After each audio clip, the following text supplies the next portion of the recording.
అని బలం తీసుకునే వాళ్ళం అవ్వట్లేదు మనం. అంటే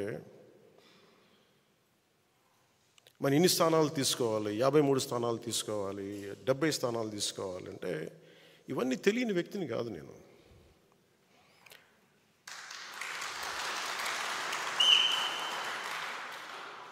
మనోడికి అసలు ప్రాక్టికాలిటీ తెలియదు, వీధుల్లో తిరగడు కాబట్టి, జనంతో తిరగడు కాబట్టి అసలు మనం ఏమనుకుంటామో తెలియదు. మీరు ఏమనుకోకపోతే తెలియకపోతే నేను రాజకీయాల్లోకి ఎందుకు వస్తాను?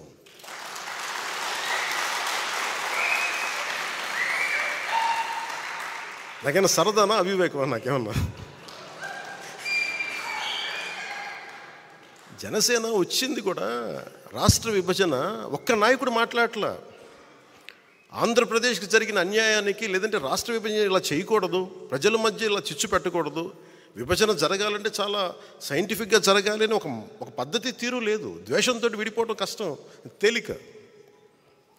ఇద్దరు వ్యక్తుల్ని కలపడం చాలా కష్టం, ఇద్దరు వ్యక్తులను విడగొట్టడం చాలా తేలిక. ఒక కట్టడాన్ని నిర్మించడం కష్టం, ఒక కట్టడాన్ని కూల్చడం ఒక లెస్ దెన్ 24 సెకండ్స్ చాలు.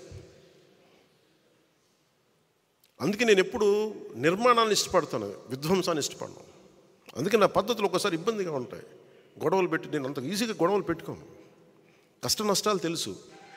ఎందుకు ఒక్కడనే మనం వెళ్ళలేదని అనడానికి కారణం, అసలు ఎందుకు ఈ మాట చెప్పారు? వైసీపీ, నేను మాట్లాడుతున్నప్పుడు వైసీపీ వ్యతిరేక ఓటు చేయకూడదు అనటం వల్ల మీకు టీడీపీ పార్టీ బతికేసింది, మీరు జైలుకి వెళ్ళి చెప్తే వాళ్ళు బతికేశారు, మేము నలిగిపోతున్నాం. అంటే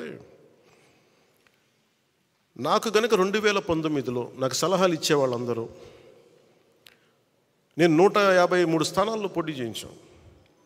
30-40 మంది కనుక నన్ను ఎమ్మెల్యేలుగా గెలిపించుంటే ఈరోజు సంపూర్ణ హక్కు ఉండేది. 30-40 మంది పక్కన పెట్టండి, కనీసం నన్ను కూడా గెలిపించలేకపోయారు. కనీసం నన్ను గెలిపించున్నా కానీ బాగుండేది. 30-40 స్థానాల్లో పెట్టి కనీసం నన్ను గెలిపించిన ఒక్క సీటు నాకు గెలిచిగా నేను ఎల్లుండుంటే అప్పుడు నీకోసం నిలబడ్డాం, అందుకని ఈసారి నువ్వు ముఖ్యమంత్రి స్థానం అడగండి, ముందుకు వెళ్ళకూడదు పొత్తానంటే అప్పుడు నేను వింటాను సంపూర్ణంగా. నువ్వు ఏమి మనకు రిజల్ట్స్ చూపించకుండా ఎట్లా అడుగుతావంట? రిజల్ట్స్ చూపించకుండా ఎలా అడుగుతాం? ఈరోజు మనందరితోటి మర్యాదగా మాట్లాడుతున్నారు, గౌరవిస్తున్నారు కేంద్ర ప్రభుత్వం అంటే 18 లక్షల ఓటు పైచిలుకు మనం సంపాదించగలిగాం మనం పోయిన ఎన్నికల్లో. అది 6% ఓటు. అది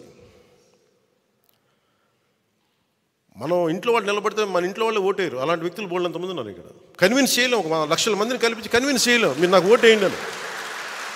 ఒక విషయం మీద ఆర్గ్యుమెంట్ చెప్పాలి.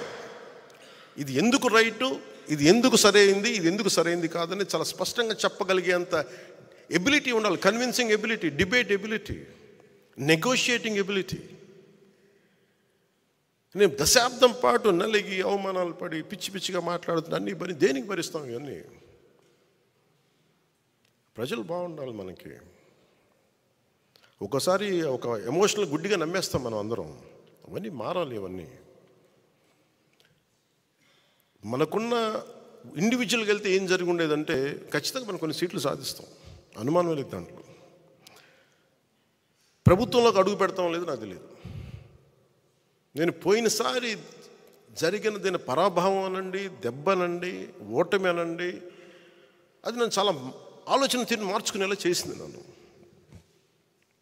పోనీ జగన్ అనే వ్యక్తి కూడా తెలుగుదేశాన్నే టార్గెట్ చేసి మనల్ని వదిలేస్తే మేబీ ఒంటరిగా పోటీ చేసేవాడినేమో. జగన్ తాలూకు